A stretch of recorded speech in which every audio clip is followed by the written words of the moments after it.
Yeah, thank you, Honorable Speaker.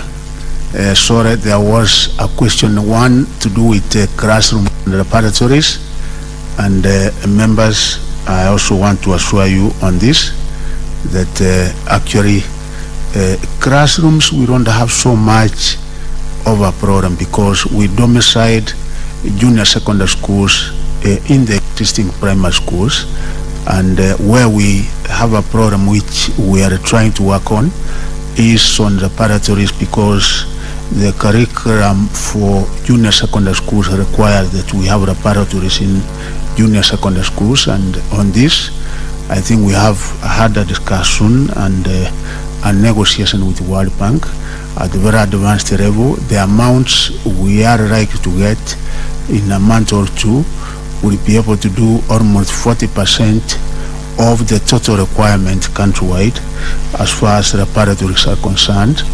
And also we are having a discussion with our members of parliament, kind of partnership from the CDF fund that they get, they can also be able to do the rest.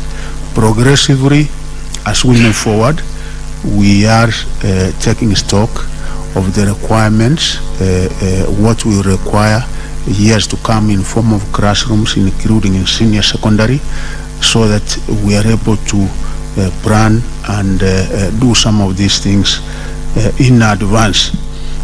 Teachers, Honourable Member of Parliament, I know that it's not only isolated to a single school.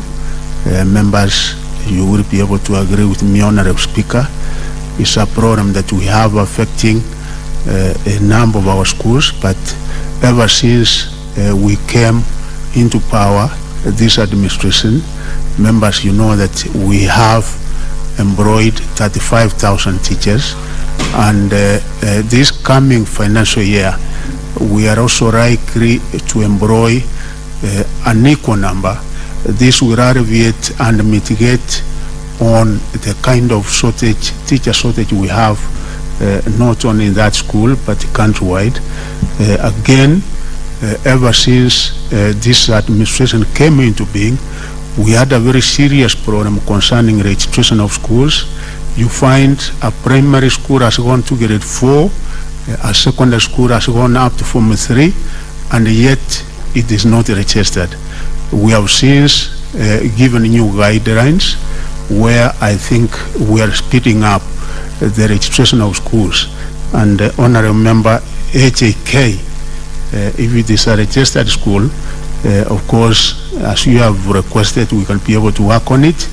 If it is not registered, we ensure it is. We will also look at the number of teachers that we have in this school, and I'm sure we will be able to do something. I was in Kirifi, Honourable Speaker. The Honourable Senator, I'm sure, must be aware. We went to St. Thomas Girls Secondary School, one of the top schools not only in Kirifi but the country, and we are doing something.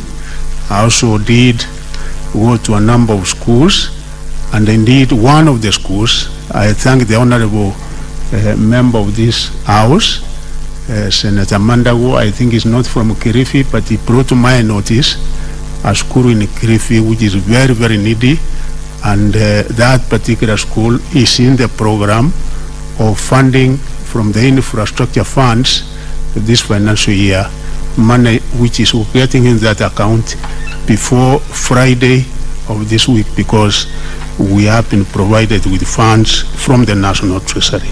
The last question concerning why is it that we had to take the contaminated maize, rice and beans all the way from Kakamega to Bamburi.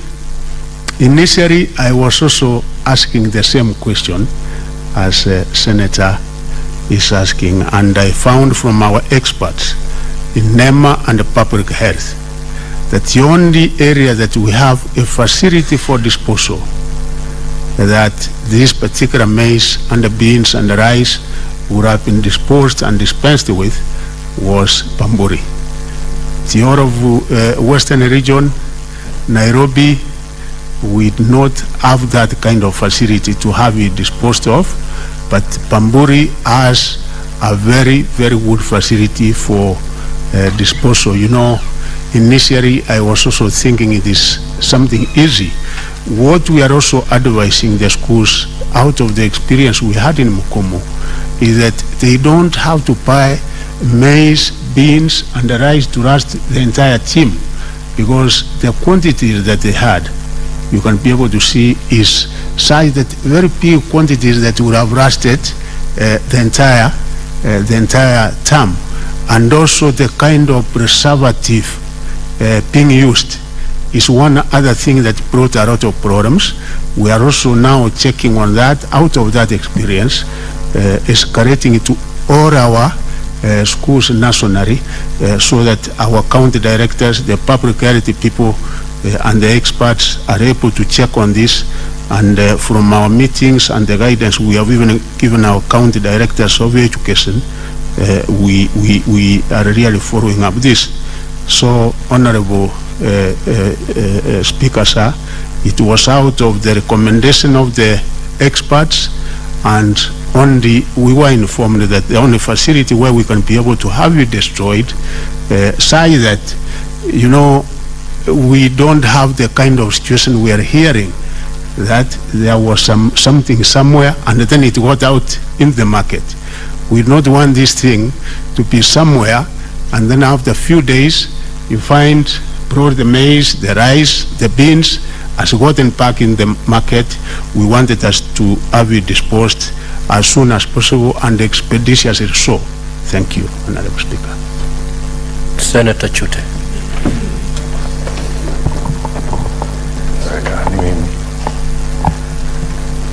Asante sana Mheshimiwa Spika. Nashukuru sana waziri vile